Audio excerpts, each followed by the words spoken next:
സംസ്ഥാന ഹജ്ജ് കമ്മിറ്റിയുടെ നേതൃത്വത്തിലുള്ള നെടുമ്പാശ്ശേരി ഹജ്ജ് ക്യാമ്പിൽ ആദ്യ സംഘം തീർത്ഥാടകർ എത്തിക്കൊണ്ടിരിക്കുകയാണ്. നമുക്ക് അതിന്റെ ഒരുക്കങ്ങളും മറ്റുമൊക്കെ ഇവിടെ കാണാൻ സാധിക്കും. ഹജ്ജ് ക്യാമ്പിന്റെ ഔദ്യോഗികമായ ഉദ്ഘാടനം അല്പസമയത്തിനുള്ളിലാണ് ഇവിടെ നടക്കുന്നത്. ഇതിന്റെ ഒരുക്കങ്ങളൊക്കെ നമുക്കിവിടെ കാണാൻ സാധിക്കും. അതിന്റെ അവസാനവട്ട ഒരുക്കങ്ങൾ, ഒപ്പം തന്നെ തീർത്ഥാടകരൊക്കെ തന്നെ ഇങ്ങോട്ടേക്ക് എത്തുന്നുണ്ട്. സംസ്ഥാനത്ത് 3 എംബാർക്കേഷൻ പോയിന്റുകളിൽ നിന്നും നെടുമ്പാശ്ശേരിയിൽ നിന്നാണ് ഇത്തവണത്തെ ആദ്യത്തെ ഹജ്ജ് സർവീസ് പുറപ്പെടുന്നത്. നാളെ ഉച്ചയ്ക്ക് 2:10 പുറപ്പെടുന്ന ആദ്യ വിമാനത്തിൽ യാത്രയാകുന്ന തീർത്ഥാടകരാണ് ഇത്തരത്തിൽ ഇങ്ങോട്ടേക്ക് ഇപ്പോൾ എത്തിക്കൊണ്ടിരിക്കുന്നത്. ഹജ്ജ് കമ്മിറ്റിയുടെ നേതൃത്വത്തിൽ കേരളത്തിൽ നിന്നും ഈ വർഷം ഹജ്ജ് കർമ്മം നിർവഹിക്കാൻ അനുമതി ലഭിച്ചിരിക്കുന്നത് 13,194 ആളുകൾക്കാണ്. ഇതിൽ 7,943 പേർ നെടുമ്പാശ്ശേരി വഴിയാണ് യാത്രയാകുന്നത്. ഇവരെ കൂടാതെ ലക്ഷദ്വീപിൽ നിന്നുള്ള 107 പേരും നെടുമ്പാശ്ശേരിയിൽ നിന്ന് യാത്രയാകുന്നുണ്ട്. 2 ഘട്ടങ്ങളായാണ് നെടുമ്പാശ്ശേരിയിൽ നിന്നുള്ള ഹജ്ജ് യാത്ര ക്രമീകരിച്ചിരിക്കുന്നത്. നാളെ പോകുന്ന ആദ്യഘട്ടത്തിൽ 20 സർവീസുകൾ ക്രമീകരിച്ചിട്ടുണ്ട്. ഒപ്പം തന്നെ രണ്ടാം ഘട്ടം മെയ് 17 ആരംഭിച്ച് 19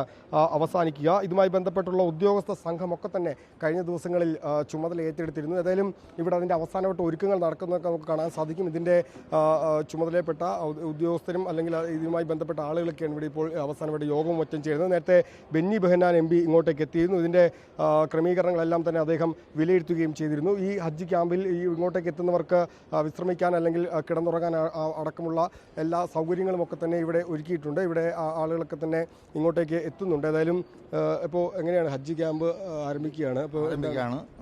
നല്ല രീതിയിൽ തന്നെ എല്ലാം പോകണം. വേറെ പ്രത്യേകിച്ച് തുടങ്ങിയിട്ടല്ലേ ഉള്ളൂ. നമുക്കൊരു അഭിപ്രായം പറയാനുള്ള ഒരു സൗകര്യമായിട്ടുള്ളല്ലോ. ഇത്തവണ ആദ്യത്തെ സർവീസ് പോകുന്നത് നെടുമ്പാശ്ശേരിയിൽ നിന്നാണ്. അപ്പം സന്തോഷം എല്ലാവർക്കും. അൽഹംദുലില്ലാഹ്, ഞങ്ങൾ എല്ലാവർക്കും വേണ്ടി പ്രാർത്ഥിക്കണം.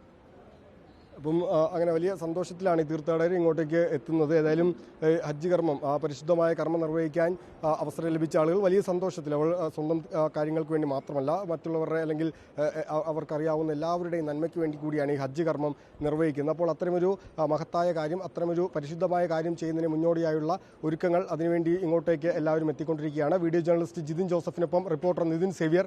ഇന്ന് റിപ്പോർട്ടർ, കൊച്ചി.